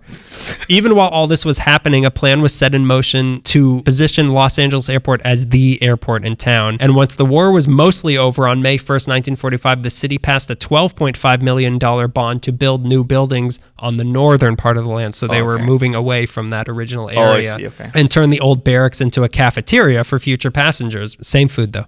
They had so much left over. Now all they needed was passenger airlines, which they managed to get all at once in a brutal coup against Burbank when they stole American, TWA, Western United, and Southwest from them. And pretty much on the same day, commercial passenger service began on December 9th, 1946. All Burbank was left with was Pan Am, and then in January, they took Pan Am. That's the game of life. Yeah. That's the played with Clue members. So now this new Los Angeles airport was the passenger and commercial air king of the city, and Burbank had to go back waiting for Bob Hope to die. The next big step was in 1949 when they announced to everybody that they weren't just a place to fly around the country from, they were a place to fly around the world from. So they changed their name to the Los Angeles International Airport, or LAX, as we know it. The reason it's LAX, it's because the standards of the International Air Transport Association, according to them, every airport needs a code name to go by, like GoldenEye.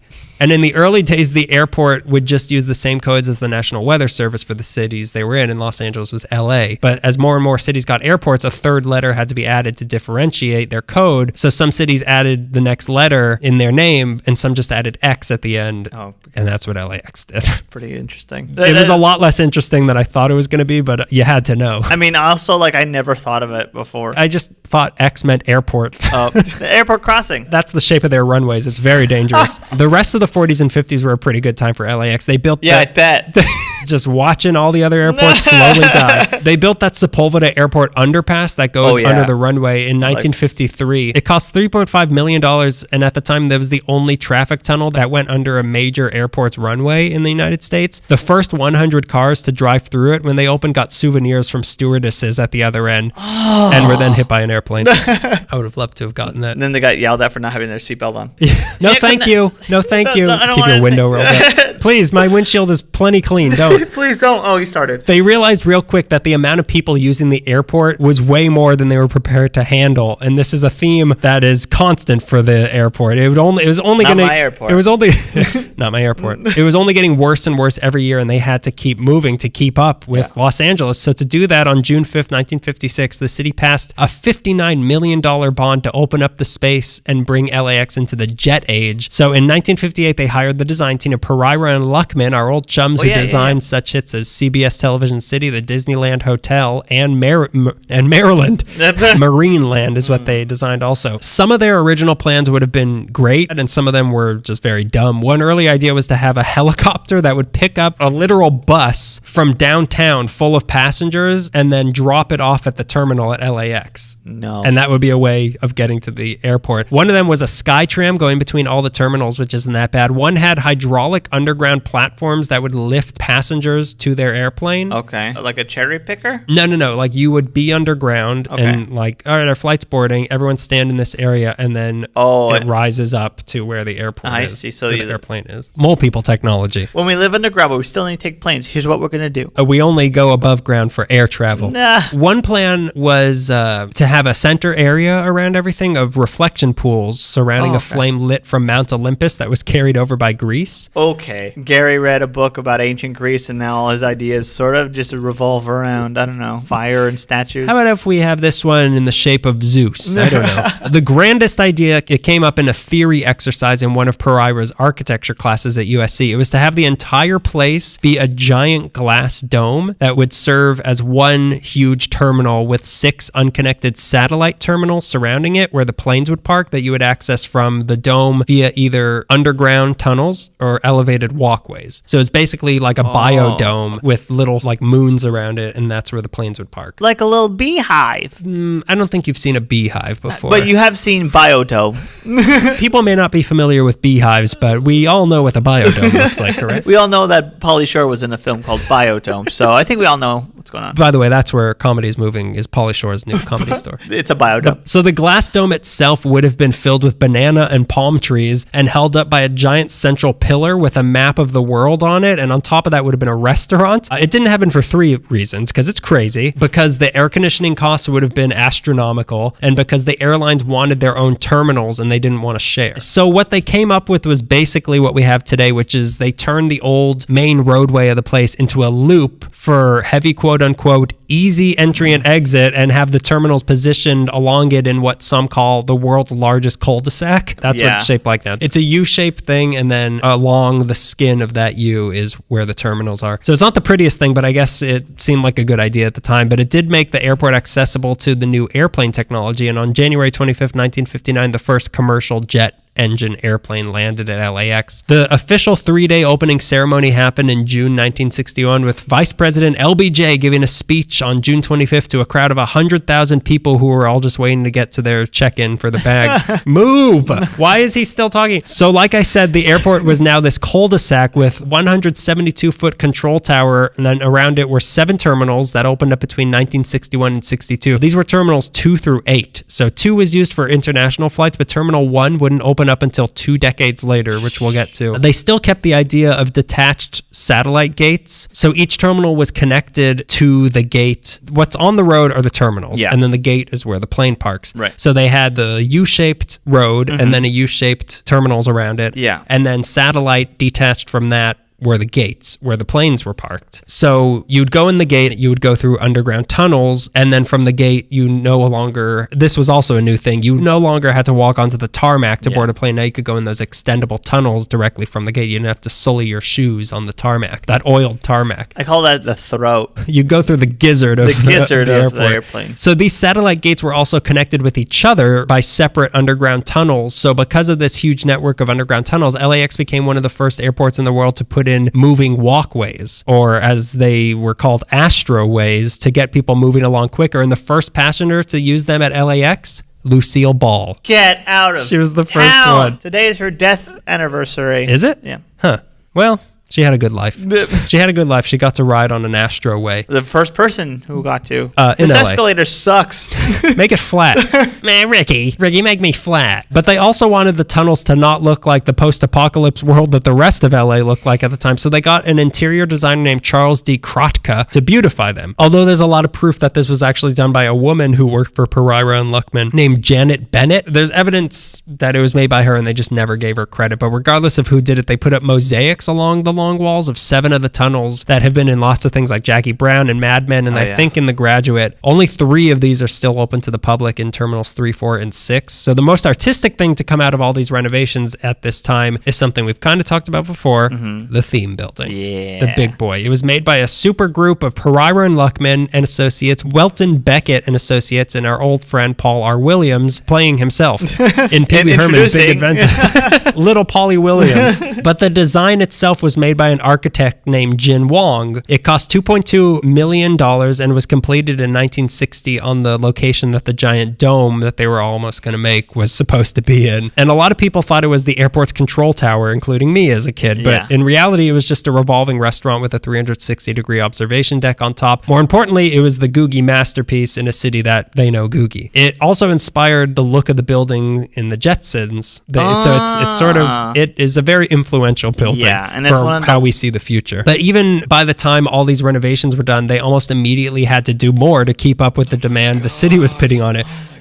So traffic was a major problem. They started building more parking garages and satellite lots with shuttle buses. They even redesigned the entire intersection of Sepulveda and Century just to try to improve the flow. But in the 70s, they came up with the perfect solution. LA was too crowded. Obvious solution. Build an island 5 miles off the coast with a full runway to lighten the load. It'll be a bigger satellite from LAX off the coast. Off the coast. So it was going to be called the Seadrome and would connect to the mainland by hydrofoils and helicopters, or maybe just connect it to the 10 freeway or a subway tunnel to Marina Del Rey. But it wouldn't just have an extra airport. It would have apartments, beaches, a sports center, a convention center. Obviously, this plan was... It's a new town with no traffic. No one has cars. And we can keep building west. The city doesn't have to stop at the ocean. We'll just fish to survive. Obviously, it was a huge success. And Terminal Island, but terminal like Airport Terminal, is still out there. Yeah. We all know it. So it wasn't until a full decade after that and the Olympics announcing that they were coming to town that not dumb improvements started. First of all, they finished that Terminal 1 that I mentioned before that never got completed. But now, to accommodate all international visitors coming to town for the Olympics, they made a whole new mega terminal right in the prime spot at the hardest part to get in the whole cul-de-sac. Construction began in 1981, and on June 11th, 1984, the Tom Bradley International Terminal was open for business. Named after the mayor. Named after who? Mayor. So this covered all international flights and lightened the load a little on the other 8 terminals. But in terms of traffic, they also made the entire airport 2 stories, as it now is today, with a double layered road leading you in and out of the airport. So departures on the upper level, arrivals on the lower level. Obviously, the airport had to stay open while all this was going on. So for 3 years, traffic was driving underneath the whole other layer of airport being built on top of them. So they also added 3 new parking garages. These renovations also marked the end of most of the underground tunnels that ran through the place. Bummer. They added above ground connectors linking the check-in terminals to the gates, which is why it all looks like a horseshoe with piers jutting out of it now. Many were sealed off. Some are still used for storage. After 9/11, they sealed off the tunnels connecting the terminals to each other, so you'd have to go outside and then back in through security if you wanted to reach a different terminal. But in 2014, they reopened those tunnels for terminals 4, 5, and 6, and they also use some of them for arriving passengers and when it gets too crowded during the busy season. So some of them are kind of still being used. It's impossible to map this place. Like I had to keep looking at different maps to try to figure out like what year is this and how are people getting around. But I'm really smart, so it wasn't so hard for me. But I have a very organized brain, so I mostly do calculations all day. The 90s to the late 2000s, things kind of stayed the same. In 1996, they added a new 277-foot control tower and turned the old one into offices. In January 1997, the Encounter restaurant opened in the theme building with an interior designed by Walt Disney Imagineering, which I didn't know. It's a payback. It was a slow death for this restaurant, though. On September 11th, they closed the observation deck until 2010, and then on February 24th, 2007, a half-ton piece of stucco fell off the building onto the roof of the restaurant, which prompted a 3-year, $14.3 million renovation. But in 2014, they closed the restaurant for good. Stucco piece still there, though. I couldn't figure out how to get it off. LAX's newest iconic feature came in the year 2000 as the giant light pylons guiding you in and out of the main roadway. Right. It was designed by Ted Tokyo Tanaka Architects. Love it. Ted Tokyo Tanaka toots his tin junior and is romantically titled Untitled. Nice, boys. The light effects were done by a guy named Paul Zanetopoulos, and they're meant to remind you of ancient pillars from old Greek temples, old city towers, Stonehenge, while also showcasing bright local colors. So when you enter the airport, they go up like a plane taking off. When you're driving away, they go down like a plane landing. Tallest one is 100 feet, and in 2006, they switched to LED lights. Thanks. Thanks, Ted. But again, the airport had to grow to keep up with the city. God. In February 2007, a $4.1 billion makeover of the airport began, which was the biggest public project in Los Angeles history. $1.6 billion of that alone went into redoing the Tom Bradley terminal, and by the time it reopened in September 2013, it had a completely new interior that was double the size and designed by the same occultists who did the Denver airport. The shape of it is modeled after the Pacific Ocean. It has the Villaraigosa Pavilion with over 60 shops and restaurants, many of them like local restaurants like local things like California Pizza Kitchen and Sbarro. They added a new boarding gate for bigger, more modern airplanes. There's also the Time Tower. It's this huge pillar of LED screens that can work together to form any design or image that they want, and it's the biggest interactive display in the world. But the history of LAX hasn't been all air shows and traffic jams. I don't believe it. There have been actual bad things that have happened here over the years. engineers. Well, you know that I need to hear those kind of things. They caught the Golden State Killer. Plenty of planes have crashed into the ocean right after takeoff. There have been a few mid-air collisions on the runway and the surrounding area. Continental Airlines had their headquarters at LAX from 1963 to 83, and during that time, the CEO of their company killed himself in his office at LAX. Okay. On August 6, 1974, a bomb went off near the Pan Am counter in Terminal 2. 3 people were killed and 36 were injured. The man arrested for it was Muharrem Kurbegovic, the so-called alphabet bomber. Have you ever heard of him? I remember hearing about that, yeah. His plan was to detonate bombs around LA in locations whose first letters would spell out the name of his group, Aliens of America. The first location being A for airport. He was caught before his second bomb could go off, which was in a locker in a Greyhound bus station, L for locker. When the bomb squad defused it, they said it was the most powerful bomb they had ever seen. Wow. In a Greyhound station where I go to pick up my drugs. I mean, you're so certain that people are going to be like, locker, I know. L for locker. Like, why not G for Greyhound? I know. It didn't make any... even the A for airport, I was like, well, it was kind of in the terminal. If you want to get specific, is it P for Pan Am? In 1987, a former PSA Airlines employee went onto a flight from LAX to San Francisco with a handgun in his bag. Halfway through the flight, he went into the cockpit with the gun, killed the pilots, and crashed the plane, killing all 43 people on board. Awful. On December 14th, 1999, the Millennium bomber, Ahmed Rassam, was caught in Washington with a car filled with 100 pounds of explosive meant to go off at LAX on New Year's Eve on behalf of Al-Qaeda. Happy New Year. In 2002, a man who hated Israel shot up the El Al counter, killing 2 and injuring 4 before he himself was killed by Israeli security. In 2013, a guy shot his way through the TSA in Terminal 3 with an assault rifle and then got into a shootout with security. I remember that. Yeah, nobody was killed, but a lot of injuries. Also in 2013, some people set off a dry ice bomb in Terminal 2. Then in 2014, some 14 baggage handlers were arrested in Terminal 4 and the Tom Bradley terminal for running an elaborate baggage theft ring that stole thousands of dollars worth of stuff from people's bags, which is, in my opinion, the greatest tragedy. My shampoo!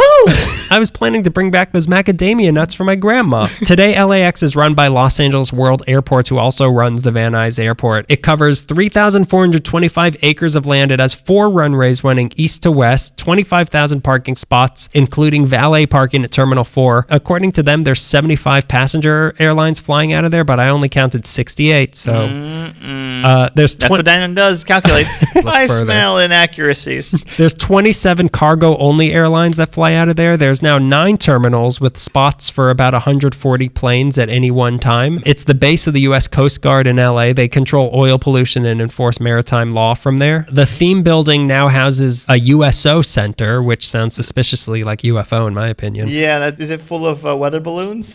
Don't open those doors. The observation deck is actually open, which I didn't know, 8 to 5 on weekends for free. Since 2003, there's been an official song of LAX called LA International Airport by David Frizzell, made popular by Susan Ray in 1970. It's actually a pretty catchy song, if not dumb. But how many songs do we listen to that are dumb but catchy? Since it's a base of most flights towards the east, it is referred to as the gateway to the Pacific Rim, to Infinity War Gauntlet.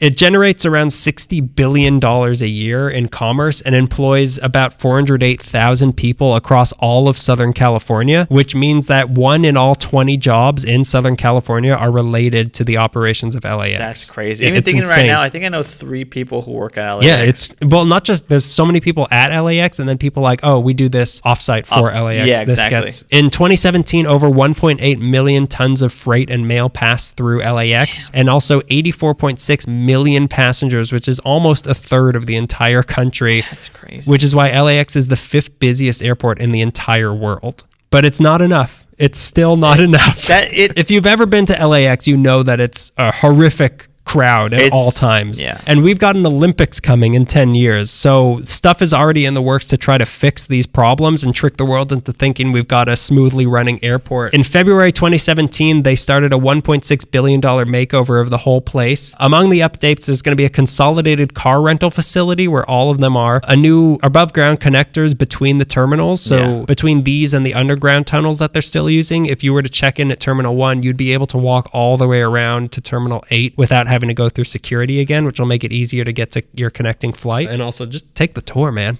It's worth the price of admission. See the sights. Yeah, now that you know all this information, boy, you loaded with history. Ooh, Sbarro. The third thing, they're going to bring that dome back.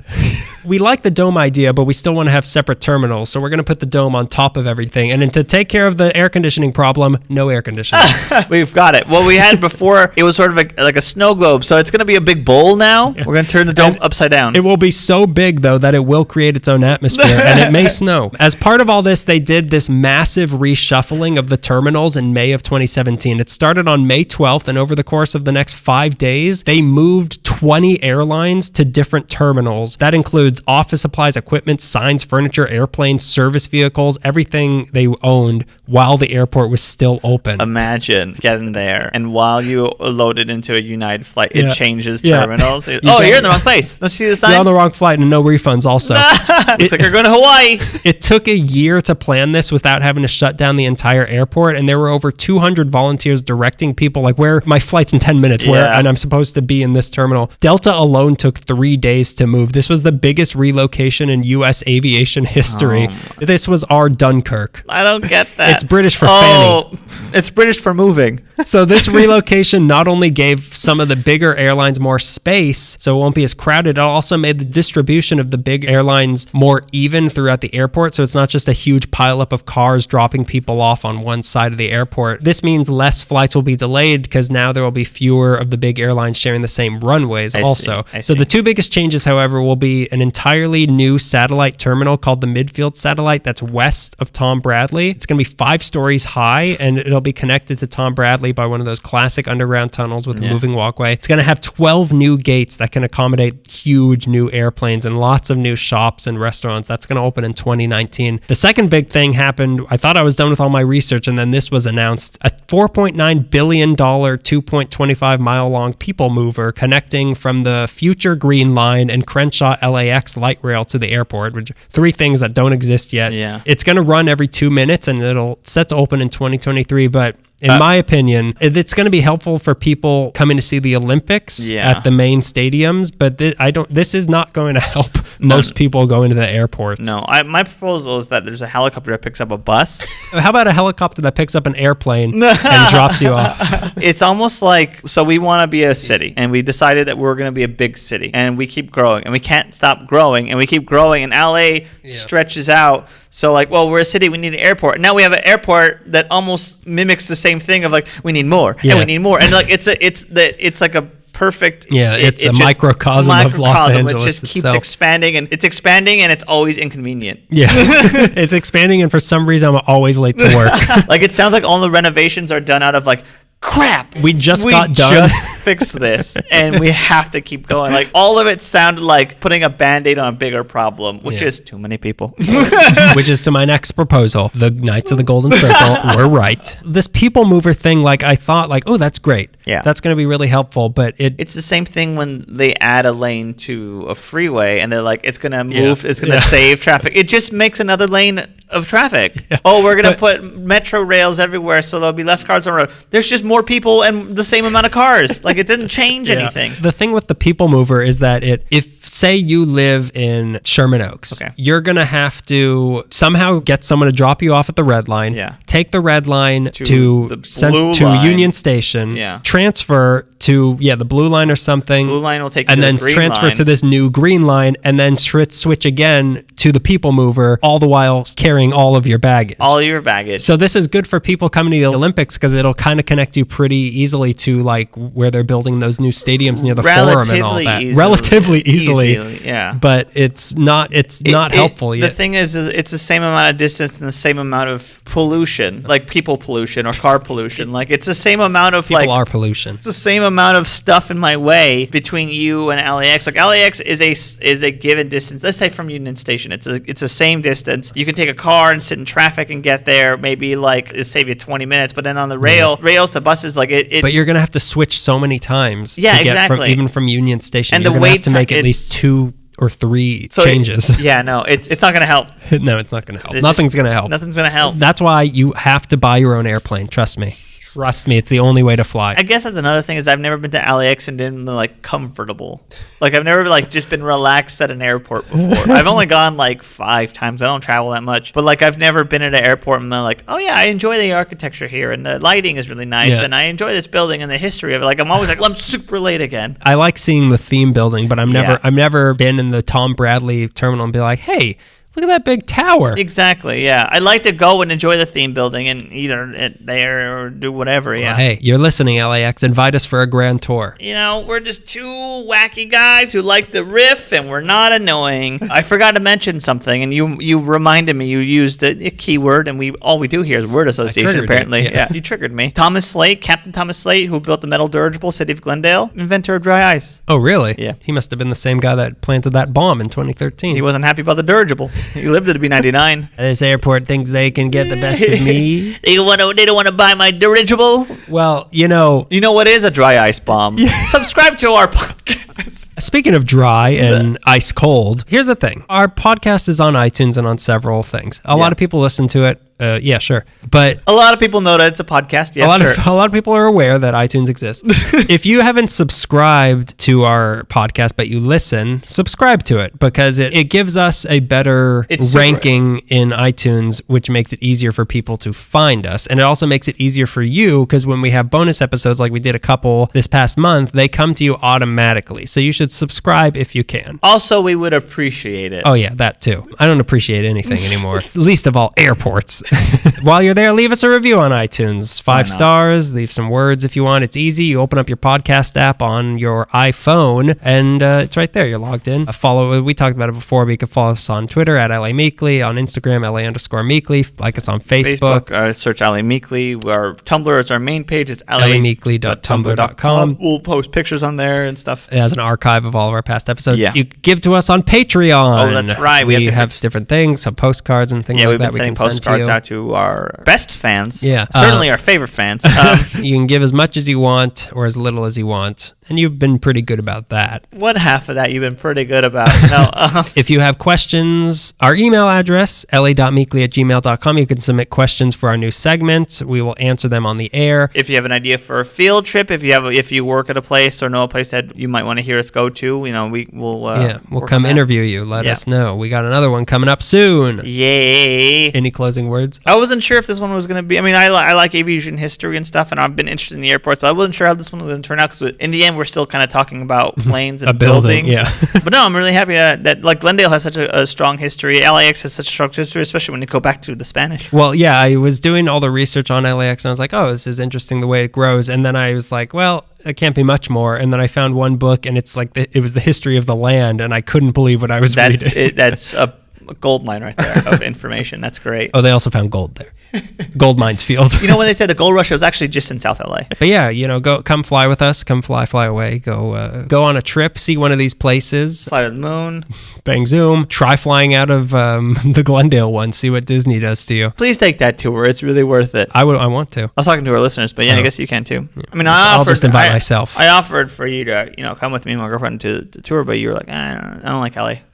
I'm not interested in LA history. That's been us. We'll see you in a month's time. You better be fit and summer bods. Yeah, summer's coming. Summer's coming, so be in any shape you want. Whatever you're comfortable in. Maybe a Q. That means you're a little round, but you've got something sticking out. And your body's got a little mustache. I guess that's it. See you next month. And so it goes. That's been yet another episode of LA Meekly, on brand since 2013. Oh, we're recording on an airplane. Did we not mention that? Whoa!